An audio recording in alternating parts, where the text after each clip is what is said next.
혹시 토비 도슨이라고 하는 사람을 기억하십니까? 토비 도슨, 들어본 것 같기도 하고 처음 듣는 것 같기도 하고 생소한 이름처럼 들리죠. 2006년 토리노 올림픽에 겨울 올림픽에 참여한 스키 선수이고 메달리스트인데요.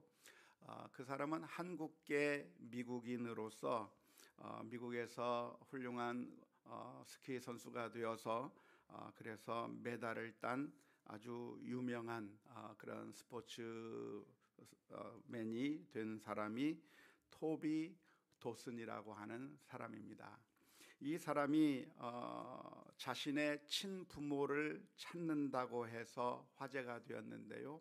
내가 예전에 한국에서 태어나서 어렸을 때 미국으로 이방되었는데 나의 진짜 아버지, 나의 진짜 어머니를 찾는다고 하자 수십 명의 사람들이 내가 아버지다라고 나타났다고 합니다. 수십 명의 사람들이 나타나서 서로 자기가 부모라고 그렇게 주장해서 결국 친부모 찾는 것을 포기하는 그런 우여곡절 끝에 드디어 진짜 아버지가 나타났는데요. 김재수라고 하는 사람입니다. 한번 사진을 봤으면 좋겠는데요. 닮았습니까? 예, 닮았어요. 사람들이 김재수 씨에게 토비 도슨이 자기 아빠를 찾는다고 하는데 너와 얼굴이 비슷하다고 말해주고 그래서 이 사람의 둘째 아들도 있었는데 그 둘째 아들과 정말 얼굴이 너무 많이 닮아서 결국 이 얼굴만 봐도 이 사람의 아들이라고 하는 것을 알 수 있었지만 그러나 확실하게 하기 위해서 무슨 검사를 했을까요? DNA 검사를 한 것이죠. DNA 검사를 해서 이 사람이 정말 이 김재수 씨의 아들, 그 옛날 부산에서 엄마가 시장에 데리고 갔다가 잃어버린 이후로 한참 동안 찾았지만 결국 찾지 못했던 바로 그 아들이었다고 하는 것이 밝혀져서 그래서 그 두 사람이 만나는 그 장면이 참 감동 있게 보여졌었던 그런 일이 있었습니다. 이제 조금 기억나시나요? 아마 기억나시는 분도 있을 것 같습니다.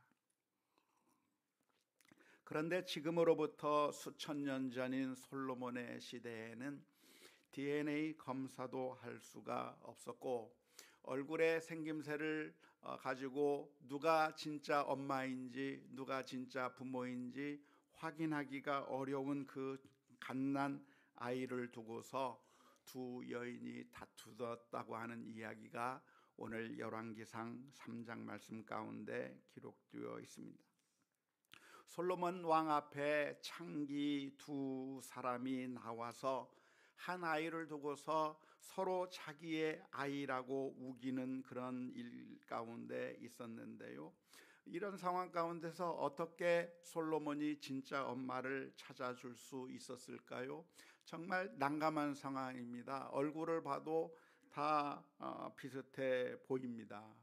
예전에 우리 아이가 미국에서 학교를 다니고 있었는데 학교에서 어렸을 때 아기 사진을 가져오라고 학교에서 그렇게 과제를 내줬습니다. 그래서 그 아기 때 사진들을 쫙 걸어놓고 그리고 누가 지금 현재 이 아이인가 서로 맞추는 게임을 학교에서 하기 위해서 아이 사진을 가져오라고 했습니다.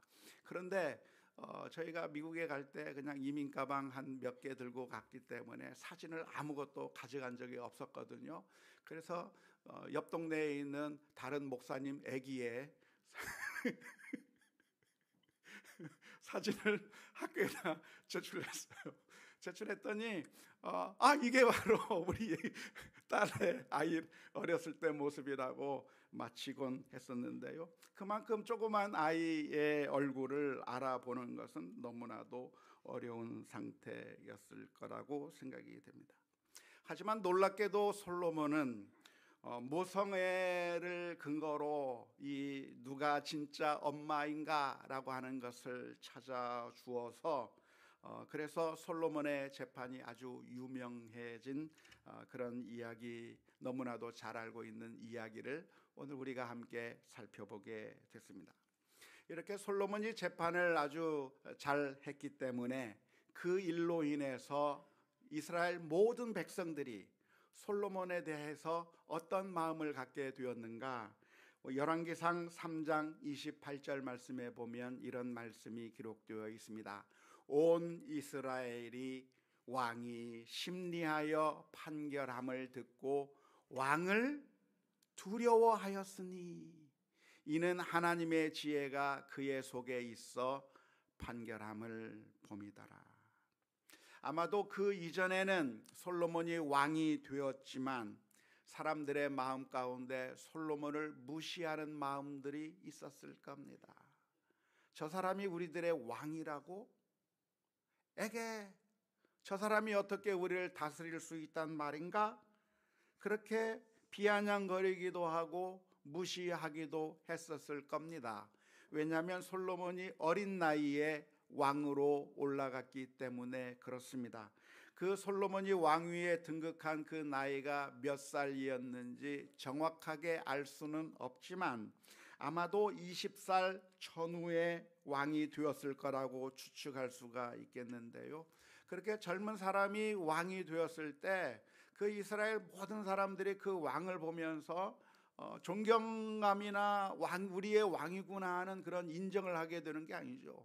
왕은 어때야 좀 인정이 됩니까? 저처럼 좀 머리도 하얗고 좀 뭔가 인생에 연륜이 있어 보여야, 그래야 인정하게 하게 되겠는데, 새파란 애송이 같은 사람이 왕이 되어서 이스라엘 민족을 다스린다고 하니까 사람들이 인정할 수가 없었던 것 같습니다. 하지만 왕이 등극한다고 해서 왕의 권위가 인정받는 게 아니라 언제 인정을 받게 됩니까? 대관식을 통해서 왕이라고 전 민족에게, 모든 백성에게 이분이 우리의 왕이라고 인정하면, 그러면 인정을 받게 되나요? 그게 아니죠. 그건 형식적인 절차에 불과한 것이고, 주로 옛날 왕정시대 때에 고대 세계에서 왕이 인정받는 방식은 전쟁을 통해서 인정을 받는 것입니다. 군대들을 이끌고 가서 의적을 무찌르고 그 전쟁에서 승리하게 될 때, 이 왕이 우리들의 진정한 리더다, 이 왕이 우리나라의 진정한 왕이라고 하는 사람들을 모든 백성들이 인정하게 되는 결과를 가져오게 되는 것이죠. 그래서 예전에 사울 왕도 왕이 되었을 때 이스라엘 모든 사람들이 그 사울 왕을 인정했냐고 하면 인정하지 않았습니다. 저 사람이 어떻게 우리의 왕이 된단 말인가? 특별히 이 사울 왕은 베냐민 지파에 속한 사람이었는데, 당시 베냐민 지파는 아주 멸시천대를 받는, 아주 손가락질 당하는 그런 지파 가운데서 왕이 되었기 때문에 아무도 그 사울 왕을 인정하려고 하지 않았었습니다. 그런데 그때 마침 야베스 사람들이 암몬 민족의 공격을 당하게 되었을 때, 사울은 군인들을 이끌고 가서 그 암몬 민족으로부터 야베스 사람들을 구원해내는 그런 전공을 세우게 되자, 그때서야 비로소 사람들이 사울이 우리의 왕이라고 인정하게 된 것이죠. 다윗 왕도 역시 마찬가지입니다. 다윗 왕도 여러 전쟁을 통해서 골리앗을 무찌르고 블레셋 사람들을 무찌르고 수많은 전투를 통해서 다윗이야말로 우리의 진정한 왕이라고 하는 사실을 인정하게 된 것이죠. 그런데 솔로몬 시대에는 전쟁이 없었습니다. 강대국이었고 아무런 전쟁이 없던 그 시기에 솔로몬이 어떻게 사람들의 마음에서부터 우러나는 왕으로 인정받을 수 있었는가? 이런 재판을 슬기롭고 지혜롭게 판결함으로써 그때서야 비로소 모든 백성들이 솔로몬 왕을 인정하고 그를 두려워하게 되었다고 하는 게 오늘 열왕기상 3장 28절의 말씀입니다. 재판이 어떻게 이루어졌는가 한번 사건을 들여다보았으면 좋겠는데요. 두 여인이 왕에게 나와서 진짜 아기 아기의 부모라고 서로 주장하고 있는 이 사건을 어떻게 해결했는가를 한번 살펴보았으면 좋겠습니다. 그런데 이 이야기를 살펴보면서 오늘날 우리로서는 좀처럼 이해가 되지 않는 것들이 있습니다. 이해가 되지 않는 것들이 무엇일까요? 첫 번째는 왜 어떻게 엄마가 잠을 자면서 모르고 자신의 아기를 깔아뭉개 죽일 수가 있었을까? 아무리 생각해도 이해가 안 돼요. 엄마라고 한다면 아기를 건드리기만 해도, 아이의 살갗이 닿기만 해도 그 아이를 보호하려고 하는 것이 모성애이고, 그렇게 민감하고 예민해서 그래서 자신의 아이를 보호하려고 하는 게 그게 엄마의 마음일 텐데, 어떻게 엄마는 자기 아이가 자신의 몸에 깔려 죽는 것도 모르고 잠을 잤을까? 그리고 또 다른 엄마는 자신의 아이를 바꿔치기 하는 것을 그것도 눈치채지 못하고 그렇게 골아 떨어질 수 있었을까? 좀처럼 이해가 되지 않는 장면이라고 할 것입니다. 아마 이해하려고 한다면 오늘날의 산모들과는 좀 다른 상황이었기 때문이 아니었을까 생각이 들어요.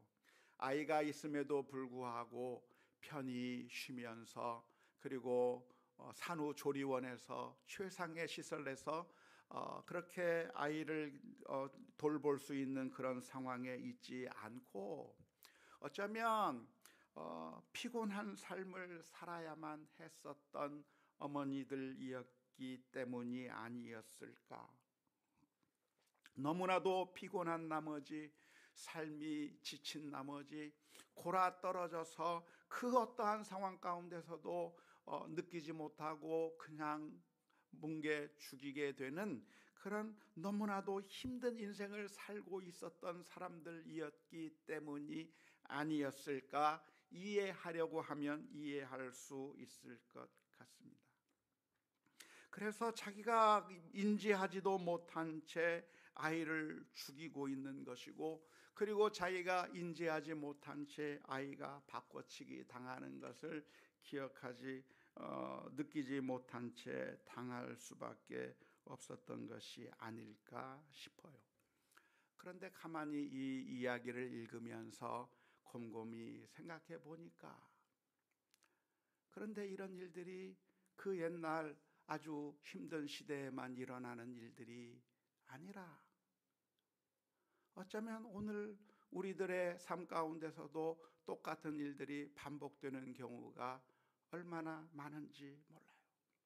우리는 모르고 우리는 사랑한다고 했는데 우리 아이들의 숨을 막히게 하고 우리 아이들이 너무나도 괴롭고 고통스럽게 삶을 살아가고 있다고 하는 것도 인지하지 못한 채 아이들을 위한다고 하는 것이 오히려 아이들을 해롭게 하는 그런 어리석은, 그런 무지한 부모와 같은 삶을 살고 있는 게 오늘날 우리들의 모습이 아닐까 싶습니다. 다른 사람이 그런 것이 아니라 제가 바로 그랬던 것 같아요.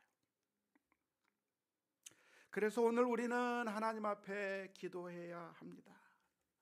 주여, 깨어있게 하여 주옵소서. 주여, 깨어있어서 이 아이를 잘 돌볼 수 있는 그런 부모가 되게 하여 주옵소서. 주여, 제게 지혜를 주시옵소서. 하나님 앞에 간절히 기도하는 가운데 정말 우리가 잘못된 방법으로 의식하지 못한 채 우리 아이들에게 독을 가르치고 또는 숨을 막히게 하는 그런 일들을 하게 할 것이 아니라, 정말 이 아이들을 살리고 이 아이들이 정말 행복하고 이 아이들이 정말 믿음으로 잘 자랄 수 있도록 하나님께서 맡겨주신 그 아이들을 정말 잘 양육할 수 있는 부모가 되게 해 주옵소서. 우리의 간절한 기도의 제목이 되어야 될 줄로 믿습니다. 야고보서 1장 5절의 말씀에 보면 이런 말씀이 기록되어 있습니다. 너희 중에 누구든지 지혜가 부족하거든 모든 사람에게 후히 주시고 꾸짖지 아니하시는 하나님께 구하라. 그리하면 주시리라.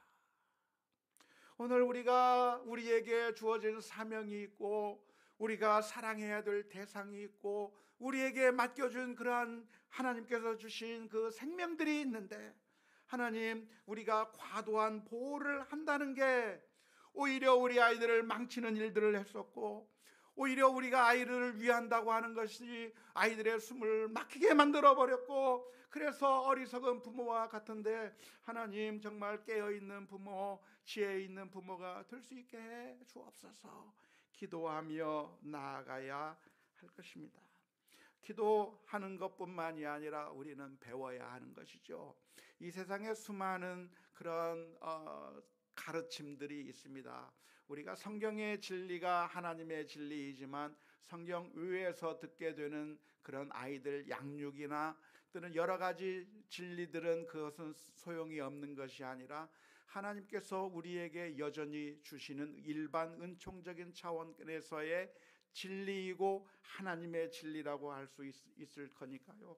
그러한 것들을 잘 기억하면서 어떻게 하면 정말 가장 좋은 일을 할 수 있을 것인가, 우리의 의도와는 달리 오히려 정반대의 결과를 가져오는 잘못된 행동들을 하는 것이 아니라 정말 지혜롭게 잘 대해서 이 아이들을 하나님께서 원하시는 거룩한 백성들로 잘 기를 수 있게 해 주옵소서. 우리가 기도하며 나아가는 우리 모두가 다 될 수 있기를 주님의 이름으로 축원합니다.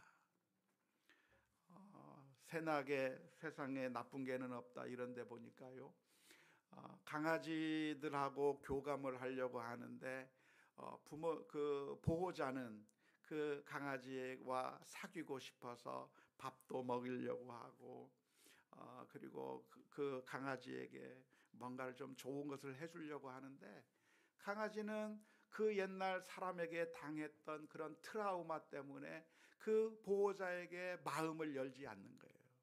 다가오지 않는 거예요. 내가 밥을 주면서 밥 좀 먹어 하는데 안 먹어요. 나중에 썰쌤이 소개하는데 뭐라고 설명을 해줍니까? 그렇게 앞에서 정면으로 보고 주면 싸우자는 얘기다.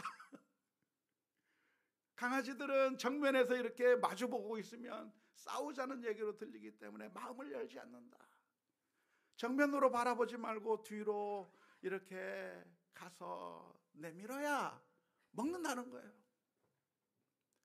우리의 마음과 우리의 원과는 달리 받아들이는 입장에서 분노하게 만들고, 나는 좋은 것을 해주고 싶었지만 오히려 그 받아들이는 입장에서는 오히려 두렵게 만들고 다가오지 못하게 만드는 잘못된 결과를 가져오는 일들이 너무나도 많은 것이죠. 강아지뿐만이 아니라 우리 사람들에게도 나는 이 아이들을 위해서 사랑으로 돌본다고 했지만, 그러나 우리 아이들은 오히려 더 상심하고 더 용기를 잃어버리고 더 마음을 닫아버리게 하는 일들을 우리가 무의식 중에 하고 있지는 않은지, 여러 가지 것들을 배우면서 그래서 정말 지혜로운 부모가 되게 해 주옵소서. 기도하며 나아가야 될 줄로 믿습니다. 두 번째로 이해하지 못하겠는 내용이 무엇이냐면, 왜 남의 아이를 자기 아이로 삼으려고 했을까? 좀처럼 이해가 되지 않습니다. 자기 아이가 사랑스럽고 이쁜 것이지 남의 아이를 데려다 기르고 싶은 그런 마음이 있을까?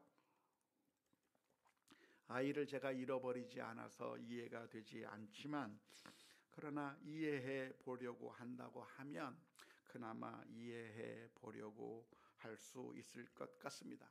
아무튼 이런 상반된 주장이 있을 때 바른 판결을 하는 것은 쉽지 않았는데요, 놀랍게도 솔로몬은 충격적인 대답을 내놓았습니다. 칼로 그 아이를 잘라서 반절씩 나눠주라고 하는 충격적인 판결인 것이죠. 너무나도 깜짝 놀랐을 겁니다. 황당한 판결에 그 주변의 사람들이 너무나도 경악했을 거라고 생각이 들었는데요. 결국 이것은 모성애를 테스트한 것이었죠. 결국 누가 진짜 엄마입니까? 아이의 생명을 사랑하기 때문에 아이를 포기할 수 있는 게 엄마의 마음인 것이죠. 아이를 진정으로 사랑한다고 한다면 물러설 수 있는 것이 그게 엄마의 마음인 거예요. 그래서 차라리 이 아이를 죽이지 마시고 저 여자에게 주라고 대답하는 그 어머니를 보면서 솔로몬은 그 지혜롭게 이 문제를 해결했다고 하는 게 오늘 이야기의 핵심입니다. 결국 이 아이를 잃을 뻔했다가 그러나 결국에 아이를 제대로 되찾게 된 이 아이의 엄마는 얼마나 안도의 한숨을 내쉬었겠습니까? 얼마나 기뻤겠습니까? 그리고 솔로몬이 얼마나 정말 구세주와 같은 사람이라고 느껴졌을까요? 하마터면 아이를 빼앗길 뻔 했었는데, 그런데 솔로몬은 지혜롭게 진짜 아이의 엄마를 찾아준 것입니다. 자, 한 아이가 있는데 그 아이를 두 사람이 서로 주장하면 누가 이 아이의 진짜 엄마일까요? 한 사람은 평상시 거짓말을 많이 하는 사람이고, 한 사람은 평상시 거짓말을 안 하고 정직한 일을 많이 한 사람이, 두 사람이 와가지고 서로 이 아이가 내 아이라고 주장하면 누가 진짜 이 아이의 엄마일까요? 누가 아이의 엄마죠? 한 사람은 평상시 거짓말 많이 하는 사람, 한 사람은 평상시 거짓말을 잘 안 하는 사람. 누가 진짜 엄마일까요? 예? 1번, 2번. 2번? 그게 아니고요. 진짜 엄마가 진짜 엄마예요. 평상시 거짓말 많이 했어도 진짜 엄마가 진짜 엄마예요. 평상시 정직한 삶을 사는 것처럼 보여도 진짜 엄마가 아니라면 진짜 엄마가 아닌 거예요. 여기 한 사람은 호남 사람이고 한 사람은 영남 사람입니다. 누가 진짜 엄마입니까? 호남 사람입니까? 영남 사람입니까? 상관없어요. 진짜 엄마가 진짜 엄마고 가짜 엄마가 가짜의 엄마일 뿐이에요. 여기 한 사람은 공부를 많이 한 사람이고 이 한 사람은 공부도 안 하고 놀기만 하고 무식한 사람이에요. 누가 진짜 엄마예요? 상관없어요. 진짜 엄마가 진짜 엄마고 가짜 엄마는 가짜 엄마일 뿐이에요. 제가 대학에 다니면서 그런 대로 점수를 잘 받았습니다. 제가 잘 받은 이유 중에 하나가 뭔 줄 아십니까? 교수님이 제 이름이 적혀 있으면 보지도 않고 A를 주는 거예요. 아, 얘는 믿을 만한 사람이다. 무조건 A 주는 거예요. 다 그런 건 아니고요.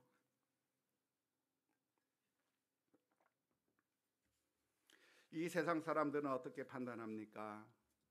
선입견을 가지고 판단하는 거죠. 어쩌면 우리 부모님들이 판단할 때에도 늘 잘못 판단합니다. 이 아이는 늘 깨트려 먹고 이 아이는 늘 말썽을 피우고, 그러니까 집안에 뭐가 문제가 생기면 이 아들 잘못이에요, 이 아들 잘못이에요, 이 딸 잘못이에요, 이 딸 잘못이에요. 평상시 많이 말썽을 부린 아이가 잘못한 거겠죠? 라고 생각하시면 그게 아니에요. 선입견을 가지고 대할 때, 다수의 사람들이 선입견을 가지고 평가하게 될 때 거기에 억울하게 피해를 당하는 사람들이 있는 겁니다. 솔로몬 앞에 갔던 이 두 사람은 누구였는가? 창기였다고 하는 거예요. 비난받을 수밖에 없고 무시당할 수밖에 없는 저 사람들의 말을 누가 믿어줄 수가 있겠습니까? 아무도 믿을 수 없는 그런 상황 가운데서 솔로몬과 같은 재판관이 있어서, 그 당시에는 왕이 재판관의 역할을 했는데 그런 왕이 있어서 하마터면 빼앗길 뻔했던 그 아이를 찾아준 것이 너무나도 감사한 일이고 너무나도 좋은 일이 아닐까 싶습니다. 어쩌면 우리가 사는 이 세상도 늘 편파적인 판정, 재판, 그리고 사람들의 잘못된 선입견에 따른 비난, 이런 것들이 너무나도 많은 시대에 우리가 살아가고 있습니다. 저 사람은 믿음 없는 사람이야. 저 사람은 늘 불평만 하는 사람이야. 저 사람은 늘 괜찮은 사람이야. 그래서 자신이 행한 행동에 따라서가 아니라, 내가 한 일에 따라서가 아니라 사람들이 가지고 있는 선입견과 잘못된 판단으로 어떤 사람들을 정죄하기도 하고 화내기도 하는 그런 일들이 가정에서, 학교에서, 그리고 교회 내에서, 그리고 이 사회 내에서 얼마나 많이 벌어지는지 모릅니다.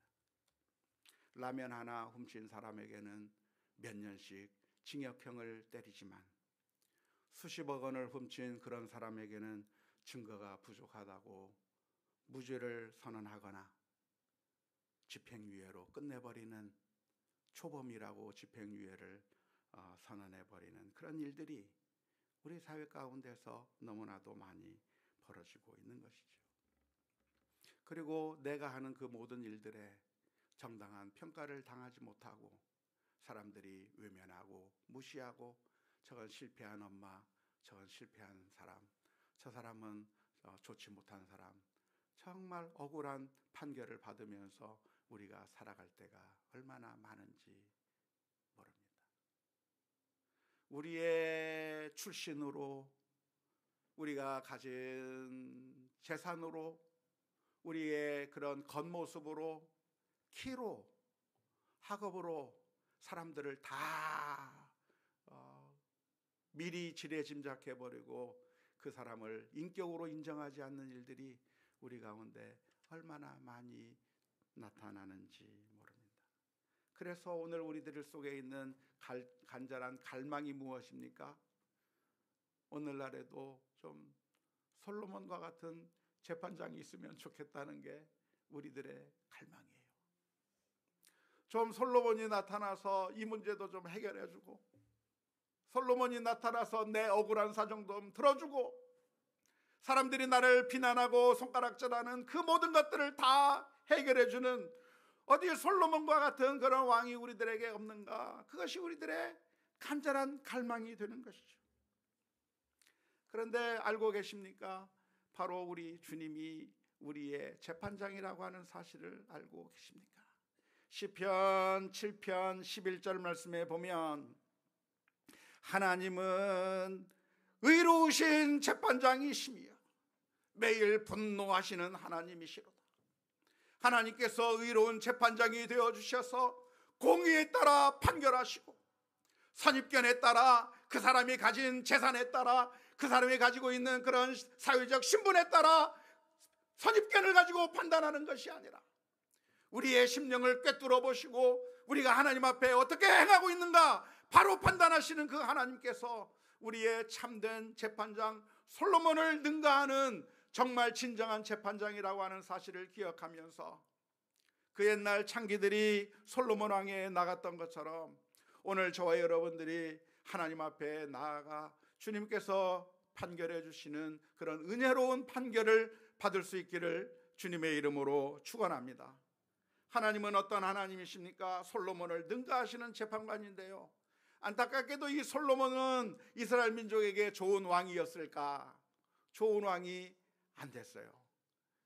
재판은 근사하게 했어요. 그래서 솔로몬의 명성은 아주 높아졌고 많은 사람들이 두려워하고 그 솔로몬에 대해서 박수를 치기 시작했고, 세계 각국의 모든 왕들이 솔로몬을 찾아와서 솔로몬의 지혜를 배우기 원했고 솔로몬에게서 많은 것을 배우기를 원했지만, 그러나 우리가 열왕기상의 말씀을 계속 읽어 나가다 보면 솔로몬이 잘못한 모습들이 하나씩 둘씩 나오게 되는 것을 발견하게 되는 겁니다.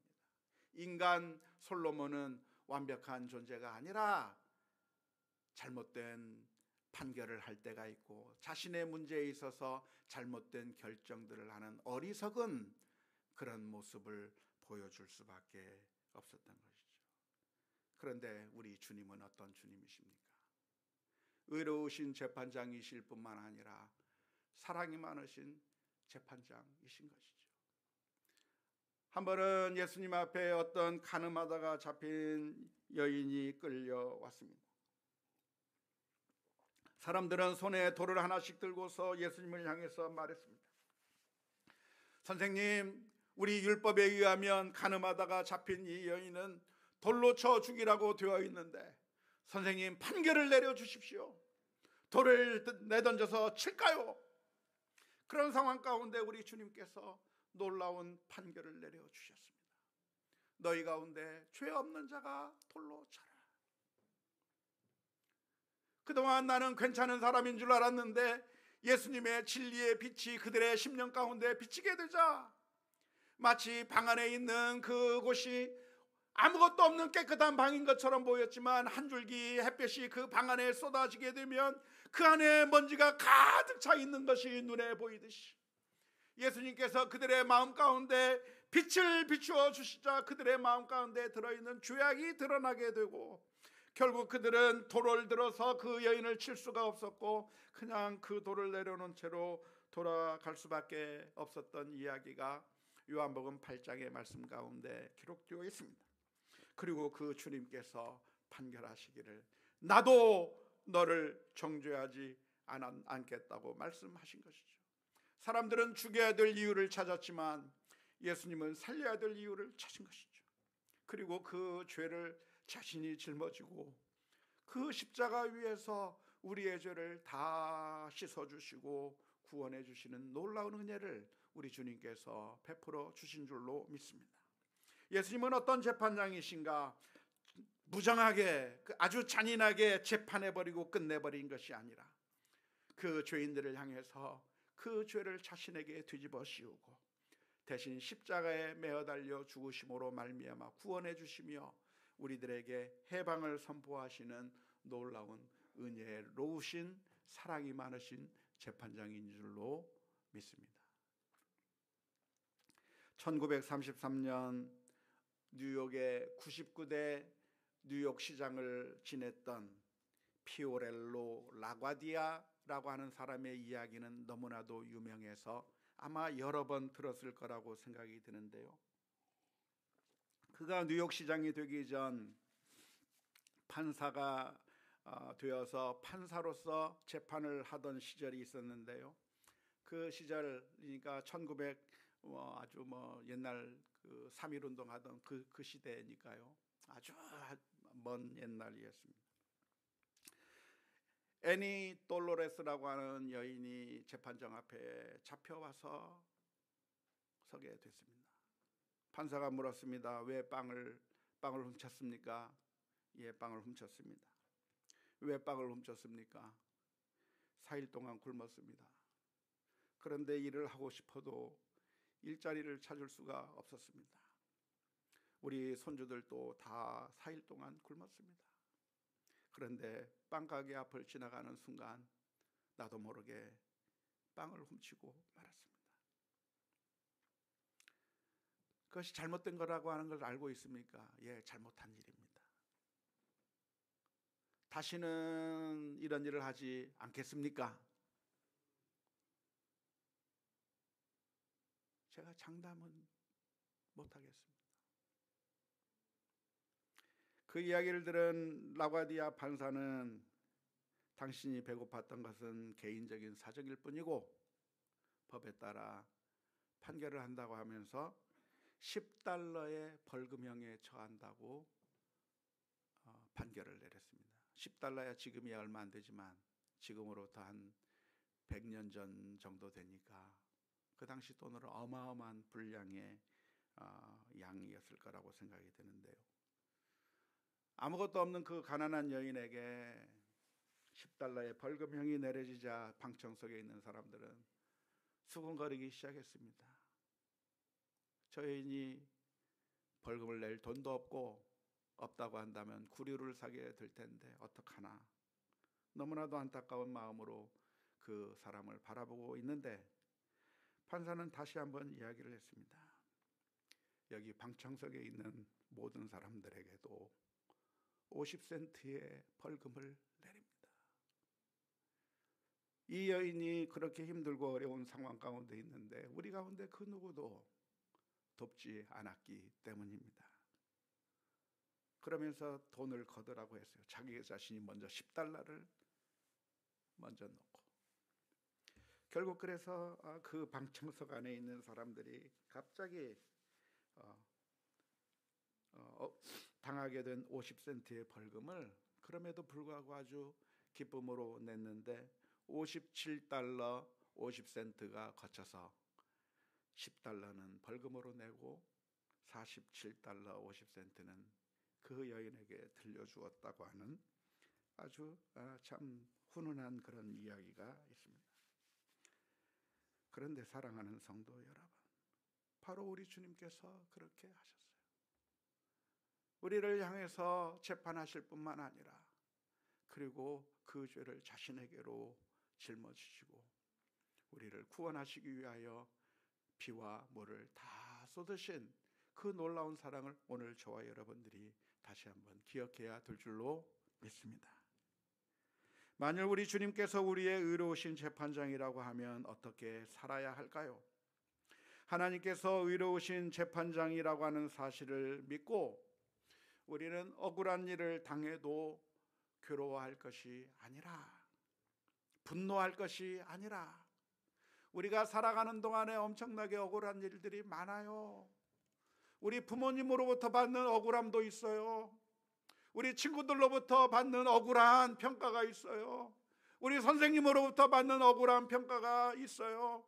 사람들이 나를 향해서 손가락질하는 그런 아주 부당한 이야기들이 많이 들릴 거예요. 우리를 향해서 매몰차게 대하는 그런 정말 견디기 어려운 일들이 많이 있을 때 그때 괴로워할 것이 아니라 그 옛날 창기들이 솔로몬에게 나아가 자신들의 문제를 해결해 달라고 했던 것처럼 오늘 저와 여러분들도 하나님 앞에 나아가서 하나님 해결하여 주옵소서, 하나님 나의 억울한 문제를 해결해 주옵소서 기도하며 나가는 가운데 하나님께서 우리들의 눈에서 눈물을 닦아주시고 위로를 베풀어 주시는 그 놀라운 은혜를 받아 누릴 수 있기를 주님의 이름으로 축원합니다.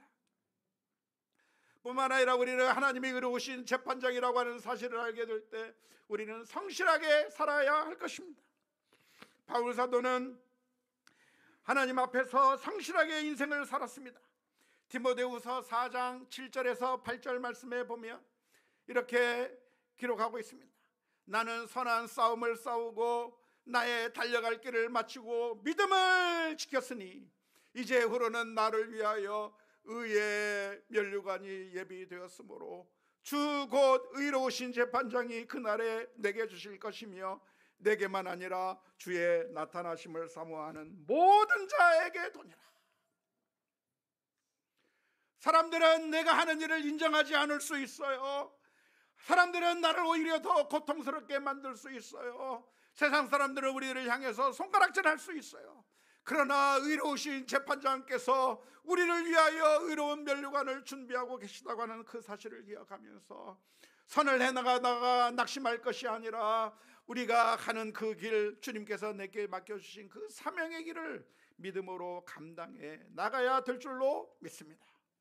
뿐만 아니라 우리가 만일 죄악 가운데 거하고 있다고 한다면 지금 심판이 없는 것 같다고 해서 계속 악한 일로 계속하면서 살아가는 것이 아니라 우리들이 하나님께서 원하시는 그 마음들을 다 외면해버리면서 하나님께서 원하지 않는 길로 걸어가는 것이 아니라 하나님의 말씀에 따라 순종하며 믿음으로 걸어가는 귀하고 복된 하나님의 자녀들이 다 될 수 있기를 주님의 이름으로 축원합니다.